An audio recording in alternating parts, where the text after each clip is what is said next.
இன்றைக்கி நம்மளோட பிரேக்ஃபாஸ்ட்டு லன்ச்சும் பார்த்துடலாம். பிரேக்ஃபாஸ்ட்டு பார்த்திங்கன்னா எங்களுக்கு வந்து பார்த்திங்கன்னா சுட சுட உளுந்தங்களி ஆரட்டுன்னு சொல்லிட்டு கிண்ணத்தில் ஊற்றி வச்சுருக்கிறேன். அப்புறம் வந்து பாப்பா வந்து தோசை சுட்டு, நான் வாக்கிங் போய்ட்டு வர லேட் ஆகிடுச்சு, தோசை சுட்டு இதில் வந்து பார்த்திங்கன்னா சிக்கன் குழம்பு, இதில் வந்து பார்த்திங்கன்னா மட்டன் குழம்பு இருக்குது.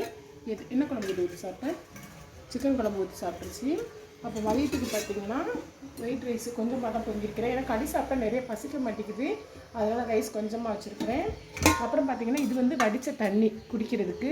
இது வந்து பார்த்திங்கன்னா லெமன் சாதம். சிக்கன் குழம்பு மட்டன் குழம்பு ஸ்கூல் கொண்டு போகக்கூடாது இல்லையா, அதனால் லெமன் சாதம் கிண்டி உருளைக்கிழங்கு வந்து அவிச்சு உதுத்து மசாலா போட்டு வச்சுருக்கிறேன். இது வந்து பார்த்திங்கன்னா லெமன் சாதத்தோட அந்த ஊற்றின மீதி தண்ணி, சரி இதுக்காக யூஸ் பண்ணிக்கலாம், எலுமிச்சை சாறு தண்ணி. இதில் வந்து பார்த்திங்கன்னா பழைய கஞ்சி, அது வந்து பார்த்திங்கன்னா பதிமுக தண்ணி. இதுதான் ஃப்ரெண்ட்ஸ் நம்மளோட இன்றைக்கி பிரேக்ஃபாஸ்ட்டும் லன்ச்சும். எங்கள் வீட்டில் எப்போயுமே ரெகுலராக வந்து நாங்கள் கொஞ்சம் இந்த உளுந்தங்களி சாப்பிடுவோம். என் பொண்ணுக்கு பார்த்திங்கன்னா இந்த டப்பாவில் வச்சு அடைச்சி கொடுத்து விடுவேன், தினமும் கொஞ்சம் சாப்பிட்டா நல்லதுங்கிறதுக்காண்டி. பாப்பாவுக்கு வந்து ஸ்கூல் லன்ச்சு ரெடி பண்ணி வச்சாச்சு, லெமன் சாதமும் உருளைக்கிழங்கு பொரியலும் ரெடி பண்ணி வச்சாச்சு. அவ்வளோதான் ஃப்ரெண்ட்ஸ், இதுதான் எங்களோட பிரேக்ஃபாஸ்ட்டும் லன்ச்சும். உங்கள் வீட்டில் என்ன அப்படிங்கிறத கமெண்ட் பாக்ஸில் சொல்லுங்கள். இந்த வீடியோ பிடிச்சிருந்தது அப்படின்னா லைக் பண்ணுங்கள், ஷேர் பண்ணுங்கள், கமெண்ட் பண்ணுங்கள், மறக்காமல் சப்ஸ்கிரைப் பண்ணுங்கள். ஓகே, பாய்.